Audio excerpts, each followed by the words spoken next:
Most guys, and more than a few women, have fantasized about what it would be like to be a spy. Like a prisoner in solitary confinement, I spend 23 hours a day in my home. I only leave once a day, and when I do, I am terrified of everyone around me. But James Bond? He starts the day by saying goodbye to last night's woman, pours himself a drink, and enjoys it on the hotel balcony as he watches the sun rise over Monte Carlo. After a liquid lunch, he puts on a tuxedo and wins a bunch of money at the casino. He caps off the day by having a martini before chasing an assassin through the streets. After detaining the guy and grinning through a quip, "Assassin? More like ass." He propositions the nearest woman and the cycle starts all over again. I'm Kenneth Nichols, writer of Allison Rose's Fletcher High series of young adult novels. Today I'm going to take a look at the book description of a spy thriller. Paul Blake worked very hard on A Young Man's Game. He made up the plot, the characters, he outlined the thing to death, and actually wrote hundreds of pages. Then he had to sum the whole thing up in a few short paragraphs that are supposed to make you part with your hard-earned money. That's the hard part.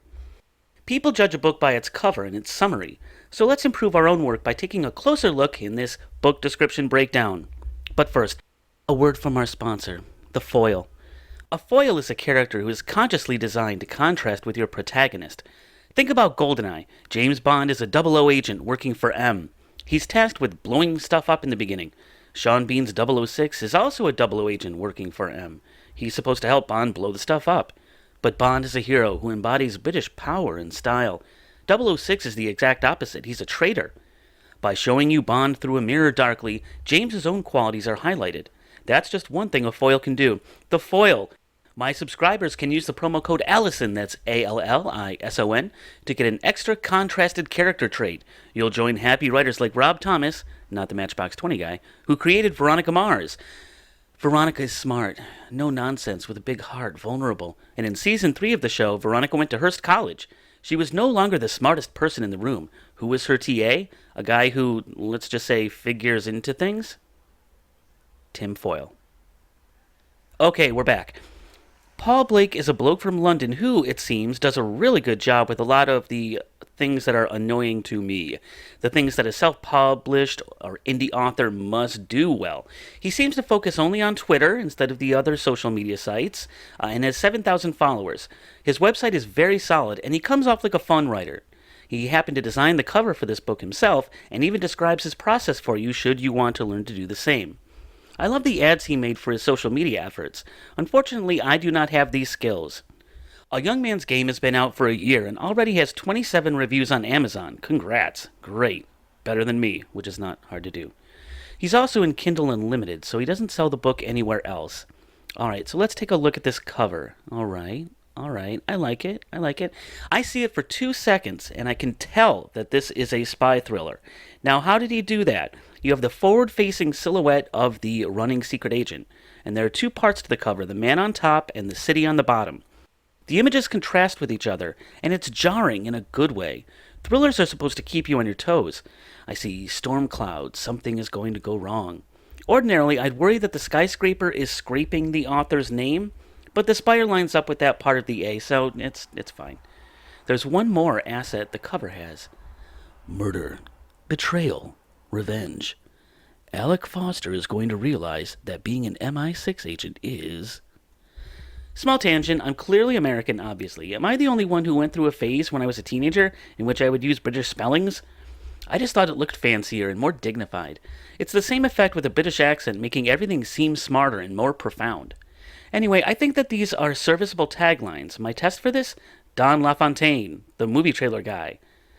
See, if you read it like him, you can tell that it's going to be good. Murder, betrayal, revenge. Alec Foster is going to realize being an MI6 agent is, right? So it gives it some kind of import. There's a weight to it. All right, so on to the description. Here's how he starts. An enjoyable and fun spy thriller. Barbara Nadel, Silver Dagger winner. Okay, bolded blurb from an award winner. Okay, fine. Personally, I am seldom swayed by blurbs unless they come from one of my favorite authors, but many readers do like them, so that's fine.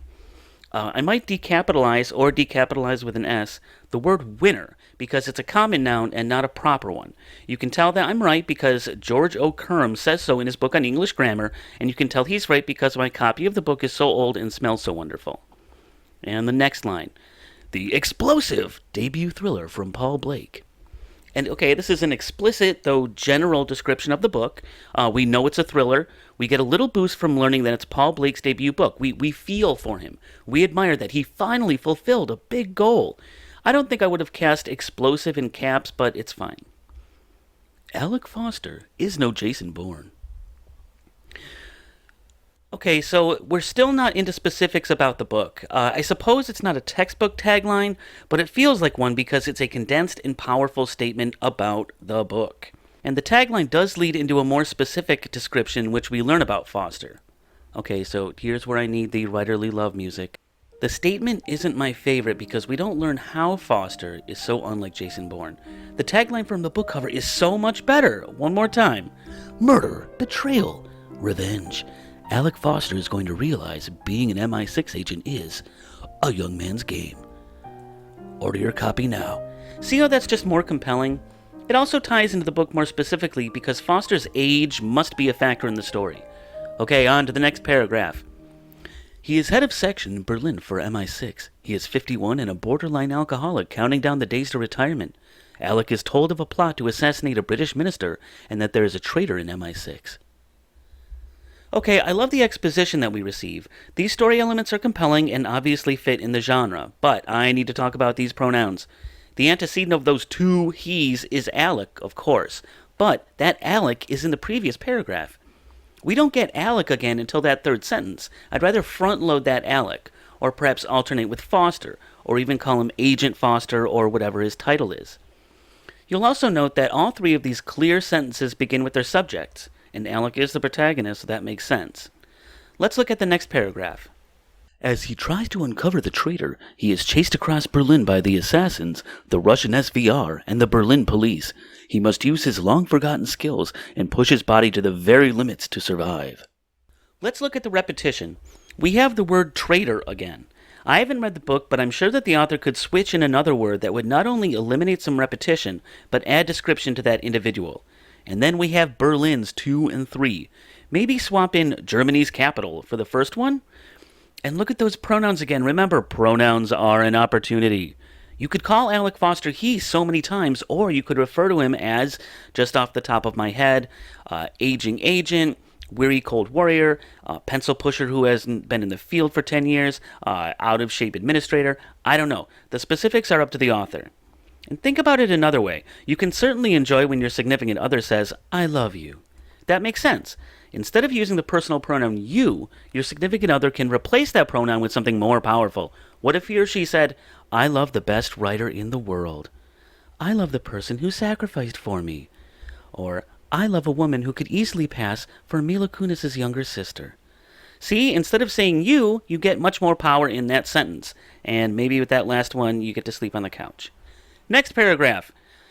He comes face to face with actions from his past, as everything and everyone he cares about is threatened. Okay, note the additional 3 pronouns there.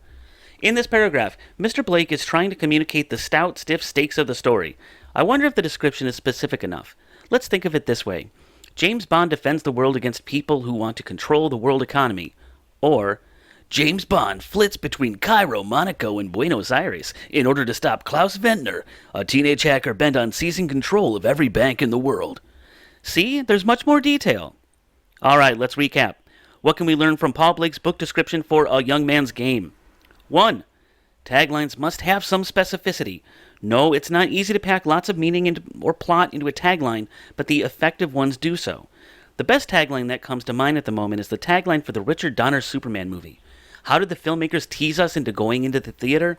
How did they encapsulate the experience we would have upon seeing the film? You will believe a man can fly. That's pretty awesome, right? 2. Supercharge your pronoun use. Pronouns are an opportunity.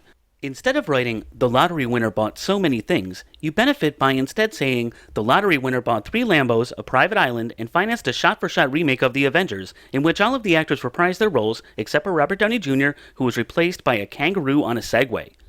3. Set your book apart from others in its genre. How is the situation of your spy thriller different from all the others? Yes, your young adult novel is a coming-of-age story for your protagonist. Of course it is. What are the specifics of yours? That's all for now. The Onision Act of 2021 requires me by law to ask you to like this video, click to subscribe, and pour kombucha all over yourself. Leave a comment down below. What do you find hardest about writing a book description? Which book descriptions are your favorites? Once again, I'm Kenneth Nichols, aka Allison Rhodes, here to remind you, books are good. Okay, I usually end there, but I thought it would be fun to include the book trailer that Paul Blake made for A Young Man's Game. Let's check it out.